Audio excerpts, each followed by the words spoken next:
지난주에 2024 파리 올림픽을 성황리에 마쳤습니다. 저는 이번에 올림픽을 많이 보진 못했는데요. 그래도 몇 가지 기억에 남는 종목들이 있습니다. 세 가지 정도가 기억에 남았는데요. 역도하고 유도하고 태권도가 기억에 남았습니다. 이 세 가지 종목에 공통점이 있습니다. 혹시 좀 이렇게 어떤 것인지 좀 이렇게 눈치가 이렇게 생각이 드시나요? 네. 바로 이 세 종목에서 어떤 일이 일어났냐면 우리나라 선수들이 중요한 경기를 하고 있는데 오심 내지는 뭔가 아쉬운 판결이 있었다는 겁니다. 역도에서는 김수현 선수가 어, 무거운 걸 들었어요. 역도를 성공했는데 1차적으로 성공 판정을 받고서도 배심원이 개입을 해가지고 판정이 번복되는 일이 한 세 번 정도 이제 일어나서 이제 좋은 성과를 얻지 못하는 일이 있었고요. 유도에서는 허미미 선수가 결승전에서 이제 상대방의 어떤 유인책도 있었고 여러 가지 그런 작전들도 이렇게 맞물렸지만 지도 3개를 연거푸 받으면서 반칙패를 당하는 일이 있었습니다. 이 상대 선수가 이제 유도 경기의 규칙의 허점을 이용해 가지고 이제 만든 작전으로 인해 벌어진 일이었죠.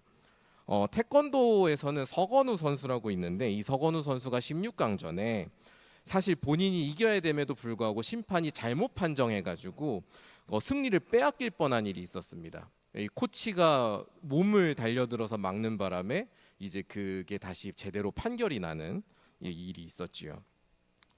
이 스포츠 경기도 사람이 하는 일이기 때문에 오심이 일어날 수도 있습니다. 아쉬운 판결이 있을 수 있지만 이렇게 우리가 스포츠 경기를 볼 때 어떤 오심이나 아쉬운 판정이 반복이 되다 보면 선수들도 억울하고 그리고 그 경기를 보는 시청자들도 속이 상하고 화가 나게 됩니다. 왜냐하면 이 스포츠 경기라는 것은 공정하게 실력으로 판가름 나야 되는 거잖아요. 그래서 실력으로 공정하게 판가름 나야 되는 경기가 사람의 개입이라던가 혹은 사람의 잘못된 판단으로 그 가치가 퇴색되기 때문에 우리는 그런 경기를 보면 많이 아쉬워하고 때때로는 분개하기도 합니다. 이처럼 우리는 공정이라는 가치를 정말 중요하게 여깁니다. 그리고 공정이라는 가치를 중요하게 여기는 건 비단 스포츠에서만 있는 일은 아닌 것 같습니다. 입시라던가 혹은 취업과 같은 문제를 한번 생각해 보시죠. 입시와 취업 같은 문제에서도 공정은 정말 예민한 문제입니다. 오늘날 입시나 취업에서 비리가 있다 그러면 어떻게 됩니까? 온 나라가 뒤집어질 정도의 큰 사건이 됩니다. 그리고 비리 혐의가 있는 사람은 사회로부터 엄청난 질타를 받게 되지요. 때로는 엄청난 손해를 입기도 합니다. 이렇게 우리는 공정이라는 것을 정말 중요하게 여기는 것을 알 수 있는데요. 그런데 여기 우리의 그 가치관을 뒤흔드는 이야기가 있습니다. 사실 오늘 주보를 살펴보신 분들은 설교 제목을 보시고 갸우뚱하셨을지도 모르겠습니다. 불공정하기에 은혜라니요. 이게 도대체 무슨 뜻일까요? 오늘 우리가 함께 읽은 본문은 예수님께서 천국에 대해서 비유를 들어 설명해주고 있는 본문인데요. 우리가 오늘 본문을 찬찬히 살펴보면서 하나님께서 우리의 가치관을 어떻게 뒤바꾸시는지, 특히 공정함을 너무나 중요하게 여기는, 때로는 신성하게 여기는 우리에게 어떤 답을 주시는지를 우리가 한번 살펴보면 좋겠습니다. 자, 우선 오늘의 비유 이야기를 전체적으로 한번 정리해 보겠습니다. 사실 오늘 우리가 읽은 본문은 성경을 꾸준히 읽어오신 분들이라면, 그리고 신앙생활을 오래 해오신 분들이라면 최소한 한두 번은 들어보셨을 이야기입니다. 예수님께서 천국에 대해서 말씀하시는데요. 어느 포도원의 주인이 등장합니다. 근데 이 주인이 이제 이른 아침부터 일꾼들을 구하러 장터, 인력시장으로 나갔습니다. 인력시장에 가니 당연히 그날 하루 품삯을 벌기 위해 나온 수많은 사람들이 있었지요. 그 사람들을 데려와서 오늘 마감이 이제 저녁 6시까지 일을 하니까 그 저 마감까지 하루 종일 일을 하면 한 데나리온을 주겠다. 여기서 한 데나리온은 일꾼의 하루 품삯 정도 됩니다. 그 하루 품삯을 주겠다라고 약속했습니다. 그런데 그렇게 일꾼을 데려왔는데 여전히 사람이 더 필요했었는지 이 포도원 주인이 계속해서 장터를 나가기 시작합니다. 제3시, 우리 시간으로는 오전 9시 정도 됩니다. 오전 9시에 장터로 다시 한번 향합니다. 가보니까 여전히 일을 구하지 못하고 놀고 있는 사람들이, 일을 기다리는 사람들이 있는 거예요. 그래서 주인은 그 사람들도 포도원에서 일을 하면 삭슬 주겠노라 약속을 하고 데리고 갑니다. 이렇게 인력을 2번이나 보충했는데 주인이 보기에는 아직도 부족했나 봐요. 정오 12시에도 오후 3시에도 거듭 나가서 일꾼들을 또 데려옵니다. 심지어 저녁 5시, 일을 마감하기 1시간 전에도 장터로 나가서 사람들을 찾아서 데려옵니다. 갔더니 일꾼들로 부름을 받지 못한 여러 사람들이 있었던 거예요. 그 사람들마저도 다 포도원에서 일을 해라 라고, 남은 시간이라도 일을 해봐라 라고 데려옵니다. 자, 그렇게 일꾼들을 엄청 많이 데려와서 하루 일과를 마무리했습니다. 이제 하루 일과가 끝났으니까 품삯을 지급해야겠지요. 나중에 온 사람부터 품삯을 지급하기로 하고 삭슬 주는데요. 이 마지막에 왔던 사람이 몇 시에 왔다고 말씀드렸습니까? 네, 말씀에서는 제11시로 되어 있죠. 그죠? 저녁 5시입니다. 일 끝나기 1시간 전이에요. 저녁 5시에 왔던 사람들에게 이제 품삯을 먼저 주기 시작하는데 얼마를 주는가 봤더니 한 데나리온을 주는 겁니다.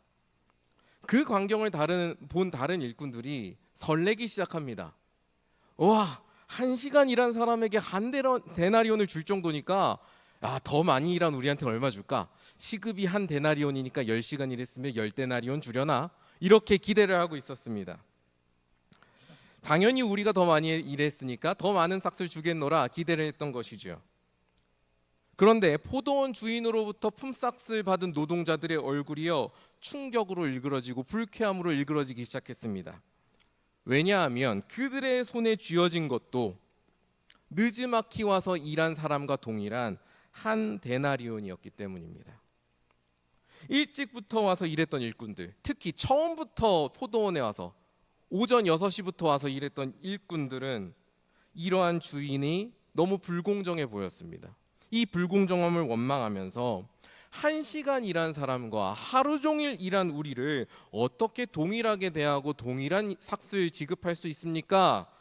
따지기 시작을 하죠. 그러자 주인이 어떻게 응답했을까요? 13절과 13절에서 15절을 보시면 이렇게 이야기합니다. 친구여, 내가 내게 잘못한 것이 없노라. 네가 나와 한 데나리온의 약속을 하지 아니하였느냐? 내 것이나 가지고 가라. 나중 온 이 사람에게 너와 같이 주는 것이 내 뜻이니라. 내 것을 가지고 내 뜻으로 할 것이 아니냐? 내가 선함으로 네가 악하게 보느냐? 주인이 뭐라고 얘기하는 것입니까? 내가 내 것을 가지고 내 뜻대로 하겠다는데 너가 무슨 권리로 감나라 배나라 하는 거냐? 약속된 대로 삭슬 줬으니 들고 가라, 이야기, 면박을 주는 거죠. 그렇게 면박을 주는 장면을 마지막으로 천국에 대한 비유의 말씀을 예수님께서 마치십니다. 자, 여러분은 이 이야기를 들으시면서 어떤 생각이 드셨나요? 이 이야기에 등장하는 이 포도원 주인, 참으로 불공정하지 않습니까? 참으로 불공정합니다. 만약 오늘날 어떤 회사의 사장이 노동자들에게 이렇게 대한다고 가정해 보시면 어떤 일이 벌어지겠습니까? 바로 노동청에 신고가 들어갈 것이고요, 징계가 내려올 겁니다. 언론에서 질타도 받겠죠. 이렇게 갑질을 하는 사장이 있다라고 말이죠. 또 제가 알기로 요즘 젊은 청년 노동자들은 근무 연차에 따라 호봉을 주는 것도 불공정하다고 얘기합니다. 실력대로 달라는 거죠. 그렇게까지 비판을 할 정도이니 100이면 100, 오늘 이야기에 나오는 주인이 정당하다, 공정하다고 말할 사람은 아마 없을 것입니다. 우리가 이렇게 불공정해 보이는 이 주인의 이야기를 한번 진지하게 묵상해 볼 필요가 있는 것 같습니다. 왜냐하면 이 말씀은 지나가는 이야기가 아니라 하나님 나라, 하나님께서 다스리시는 그 나라, 천국에 대한 이야기이기 때문이죠. 왜 예수님께서는 천국에 대해 말씀하시면서 이렇게 납득하기 어려운 불공정한 주인의 이야기를 들려주시는 것일까요? 우리가 이 질문에 답하기 위해서는 한 가지 질문을 더 생각해 보아야 합니다. 여러분, 우리가 공통되게 고백하는 것은 무엇입니까? 우리가 예수님을 믿는 믿음으로 인해서 구원을 받는다 아닙니까? 의롭게 된다도 되고 구원을 받는다도 되죠. 자, 그렇다면 구원이라는 것은 우리가 하나님을 믿음으로 얻어내는 것입니까? 아니면 하나님께서 우리에게 주시는 것입니까? 이렇게 질문을 던지면요, 생각보다 많은 사람들과 대화를 나눠보면 생각보다 많은 사람들이 구원이란 우리가 예수님을 믿었기 때문에 우리에게 주어진 것, 즉 얻어낸 것이라고 생각하곤 합니다. 내가 어느 정도 합당한 행위를 했기 때문에, 어느 정도 합당한 반응을 보였기 때문에 하나님께서 나에게 보상으로 구원을 주신 것이라 생각하는 거죠. 신앙생활을 열심히 하고 헌금을 열심히 한 사람들이 하나님께서 그렇게 수고하고 나의 것을 헌신한 우리에게 복을 주시고 인생을 평탄케 하신다, 그런 생각도 지금 제가 말씀드리는 이 생각과 연속선상에 있다고 하겠습니다. 제가 방금 말씀드린 이런 생각들이 오늘 이야기에서 주인에게 불평했던 일꾼들의 마음과 사실은 일맥상통합니다. 그들은 이렇게 생각하는 거예요. 하나님께서 주시는 구원, 천국에서 누릴 복이라는 것은 내가 하나님께 충성하고 헌신했기 때문에 얻는 보상, 급여와도 같다고 생각하는 겁니다. 그러면 어떻게 당연히 결론이 날까요? 더 많이 충성하고 경건하게 살아온 사람이 그렇지 못한 사람보다 더 많은 인정을 받고 더 많은 칭찬을 받고 보상을 받는 것이 당연하고 정의로운 것이라고 보게 되겠지요. 여러분, 분명 우리가 하나님께 최선을 다해서 충성하고요, 하나님 앞에서 경건하게 살고자 열심을 다하는 삶은 좋은 삶입니다. 우리가 살아야 될 정말 멋진 삶이에요. 하지만 내가 그렇게 살았으니, 혹은 내가 지금 그렇게 살고 있으니 하나님께서 나에게 구원을 주셔야 하고, 나를 더 의롭다고 낫다고 인정해 주셔야 하고, 나에게 그 무엇인가를, 또 다른 복이라던가 어떤 선물들을 주셔야 한다고 생각하면 그건 이야기가 달라집니다. 여러분, 내가 하는 만큼 하나님께서 반응하셔야 된다고 생각하면요, 하나님과 우리의 관계가 어떻게 형성될까요? 내가 하는 만큼 하나님께서 주십니다. 이거는 거래의 관계죠. 거래하는 관계입니다. 거래하는 관계에서는요, 우리가 어떤 함정에 빠지냐면, 내가 하나님께로부터 보상을 잘 받고 있다라고 생각하면 내가 다른 사람들보다 훨씬 더 나은 사람이라고 착각합니다. 우월하다고 생각하는 거죠. 이게 예수님의 시대에 바리새인들이 빠졌던 함정입니다. 반면에 내가 보상을 잘 못 받는다는 느낌을 받아요, 내가 하고 있는 것에 비해서. 그렇게 되면 어떻게 될까요? 하나님을 원망하게 됩니다. 기도도 열심히 하다가, 신앙생활도 열심히 하다가 어느 순간 하나님을 원망하는 사람들이 있죠. 그 사람들이 원망하게 되는 이유가 어쩌면 이런 사고방식에서 기인하는 것일지도 모릅니다. 즉, 나와 하나님의 관계가 거래의 관계가 되면 겉보기에는 공정할 수 있어요. 왜냐하면 내가 하는 만큼 하나님께서 보답해 주시는 것이니까요. 그런데 사실 하나님과 나의 관계를 거래의 관계로 생각하는 것은 공정한 것이 아니라, 제가 조금 과격하게 표현하겠습니다, 내가 하나님 위에 올라서서 혹은 하나님을 내 손바닥 위에 올려놓고 좌지우지하려는 불경한 생각으로 변할 수 있습니다. 내가 이만큼 했으니 하나님께서는 당연히 그에 상응하는 무엇인가를 주셔야 한다라고 우리가 의무를 하나님께 부과할 수 있다는 말이죠. 그런 우리들에게 예수님께서 오늘 말씀하시는 겁니다. 하나님과 우리는 이와 같은 거래의 관계로 설명할 수가 없다라고 말이지요. 하나님께서는 우리와 그런 거래의 관계를 맺지 않으신다 말씀하시는 겁니다. 그래서 그런 거래의 관점으로 보는 사람에게 하나님께서 우리에게 베푸시는 일들은 철저하게 불공정합니다. 공정할 수가 없습니다. 우리가 하나님의 말씀을 청종하고 그분의 뜻에 따라 살아가는 노력을 해나가지만 그것은 하나님께서 우리에게 그만큼의 보상을 주기 때문이 아니다라는 것이죠. 우리가 그것을 해서 뭔가 합당한 보상을 얻을 수 약속받느냐, 그게 아니라는 겁니다. 거래의 방식으로 하나님 앞에 나아갔을 때 하나님께서 우리에게 주시는 응답이라는 것은 제가 아까 읽었던 13절과 15절의 말씀처럼 내 것을 가지고 내 뜻대로 하겠다는데 너가 무슨 상관이냐? 내가 너와 맺은 약속대로 지금 이행하고 있는데 너가 어찌하여 여기서 불평하느냐라는 면박이라는 것입니다. 그렇다면 하나님과 우리의 관계는 도대체 어떤 관계일까요? 예수님께서는 공생애를 사시는 동안 하나님을 부를 때마다 하나의 애칭이 있었습니다. 아람어로 아빠라고 하는데요, 번역하면 아버지입니다. 네. 아버지라고 불렀습니다. 사랑이 가득 담긴 아버지라고 불렀어요. 즉 예수님께서는 하나님과 우리의 관계를 뭐라고 생각하셨던 겁니까? 사랑으로 가득한 아버지와 아들의 관계, 부모와 자녀의 관계와 같다고 말씀을 하십니다. 여러분, 한번 자녀와의 관계를 생각해 보십시오. 부모와 자녀의 관계는요, 계약의 관계가 아닙니다.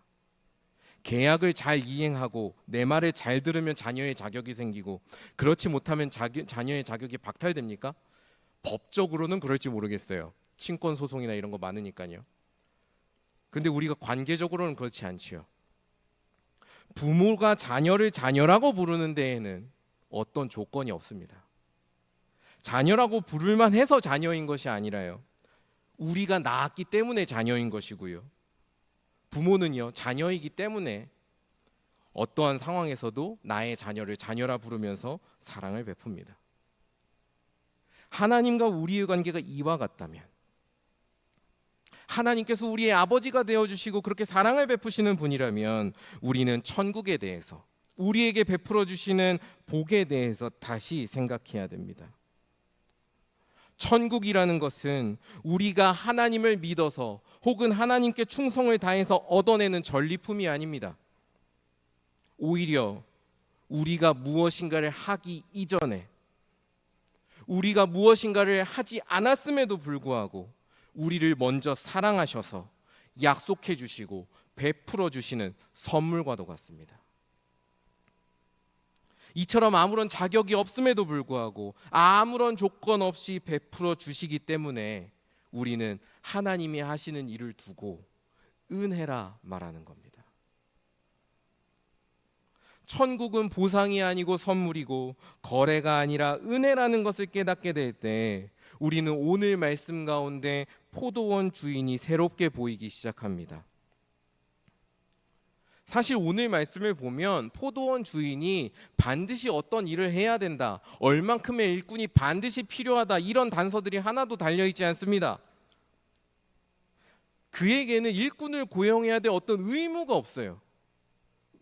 일꾼을 고용해야 될 만한 어떤 필요가 없습니다.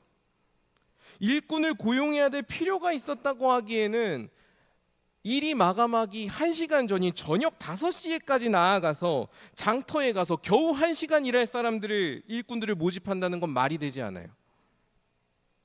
그럴 의무도 없고요, 이유가 없습니다. 그럼에도 불구하고 그는 거듭해서 장터로 나가서 사람들을 데려옵니다. 일이 없어서 지쳐있는 사람들, 일이 없어서 주저앉은 사람들을 일으켜서 데려온단 말이지요. 데려와서 그들이 할 수 있는 일을 주고 그에게 약속된 몫을 내어줍니다. 아무런 조건이 없음에도, 아무런 합당한 자격이 없음에도 주인은 그 사람들을 일꾼으로 대우하고 그들에게 무엇인가를 내어줍니다. 은혜를 베푸는 것이죠. 여러분, 만약에 우리가 지금 살아가고 있는데 어떤 사람이 우리에게 찾아와서 오늘 하루 일할 자리가 필요한 우리에게 이런 일할 자리를 주고 우리를 데려가서 일을 시켜준다면, 심지어 1시간만 일을 했는데도 하루의 품삯을 주는 사장을 만난다면 우리는 어떤 마음으로 그 일을 감당하겠습니까? 감사함으로 충만하지 않을까요? 기쁨으로 그 일을 감당할 수 있지 않겠습니까? 대가를 얼마 받는가와 상관없이 나를 불러줬다는 그 기쁨 때문에, 나에게 일거리를 주고 품삯을 약속해 주었다는 그 감사 때문에 어떤 수고로움도 마다하지 않고 즐거이 감당할 수 있지 않을까요? 저는 이 감사함과 기쁨이야말로 오늘 우리가 말씀을 묵상하는 가운데, 그리고 천국을 향한 여정, 하나님 나라를 살아가는 삶 가운데 기억해야 될 메시지가 아닌가 생각해 봅니다. 이곳에서 함께 예배드리고 있는 우리 성도분들은 분명 교회에서 오랜 시간 신앙생활을 지켜오셨고요, 크고 작은 섬김을 감당해 오셨고, 지금도 크고 작은 그런 섬김과 일들을 감당하고 계신 분들입니다. 분명히 여러분들의 헌신과 섬김으로 우리 교회가 지금까지 걸어올 수 있었고 지금도 걸어가고 있습니다. 그리고 그렇게 곧 여러분들의 헌신이 모여서 그리스도의 공동체로 계속해서 세워져 가고 있지요. 그런 우리에게 오늘 말씀은 한번 멈춰서서 진지하게 물어보라고 요청합니다. 우리의 그러한 섬김과 헌신이 어떤 마음에서 비롯되었는지 말이죠. 혹여나 나의 섬김이 오늘 말씀에 나온 일꾼들처럼 내가 수고한 만큼 더 많은 것을 받기를 바라는 그런 마음에서 비롯된 것은 아닌지, 그래서 어쩌면 하나님께서 약속하신 것보다 더 많은 것들을 바라고 있는 것은 아닌지 그렇게 물어보라고 요청합니다. 만약 우리에게 그런 마음이 조금이라도 있다면 하나님께서 우리에게 이미 베풀어 주신 은혜가 얼마나 놀라운지 한번 찬찬히 되새겨 보셨으면 좋겠어요. 하나님께서는요, 이미 우리에게 엄청난 은혜를 주셨습니다. 하루를 살아가는데 한 데나리온이면 족하잖아요. 그 하루 품삯을 포도원 주인이 주듯이 하나님께서는 우리 인생에서 가장 충분한 복을 허락해 주셨습니다. 하나님 나라, 천국, 이 세상의 그 무엇과는 비할 수 없는 가장 귀한 선물, 그곳의 평화와 그곳의 즐거움을 우리에게 주셨단 말입니다. 그러면 우리가 살아가면서 해야 될 일은요, 우리가 즐겨 부르는 찬송가의 가사처럼 받은 복을 진지하게 찬찬히 세어보는 것입니다. 그렇게 내가 받은 복을 세어볼 때, 내가 무엇인가를 더 욕심내지 않아도, 내가 무엇인가를 더 보상으로 받지 않아도 내가 이미 받은 은혜가 참으로 놀랍고 크다는 것을 깨닫게 될 것입니다. 날마다 하나님 앞에 불순종함에도 불구하고 여전히 우리를 자녀라 불러주시고 우리의 연약한 회개를 받아주시는 하나님의 사랑을 한번 기억해 보셨으면 좋겠습니다.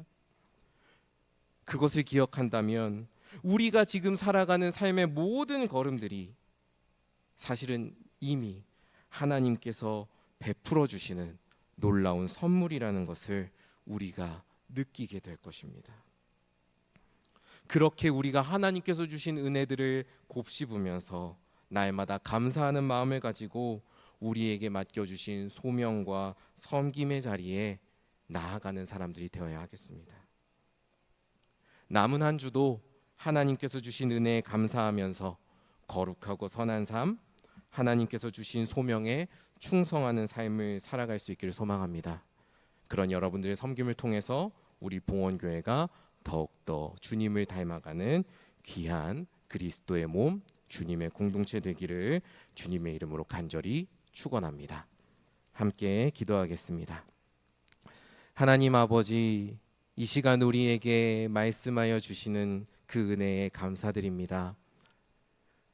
우리가 참으로 연약함에도 불구하고 아무런 자격이 없음에도 불구하고 우리를 사랑해 주셔서 하나님 나라 천국이라는 그 놀라운 은혜를 베풀어 주시고 그 은혜를 누리면서 살아갈 수 있게 해주심에 거듭 감사드립니다.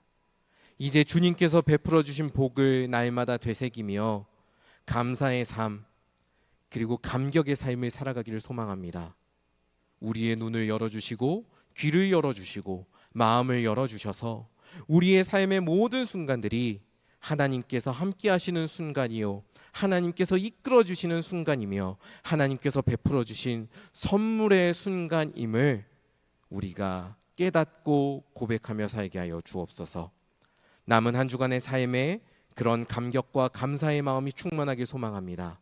우리가 더욱더 감사의 마음으로 하나님 앞에 나아가 순종과 충성의 삶을 살아가는 성도 되게 하여 주옵소서. 모든 말씀 예수님의 이름으로 기도드립니다. 아멘.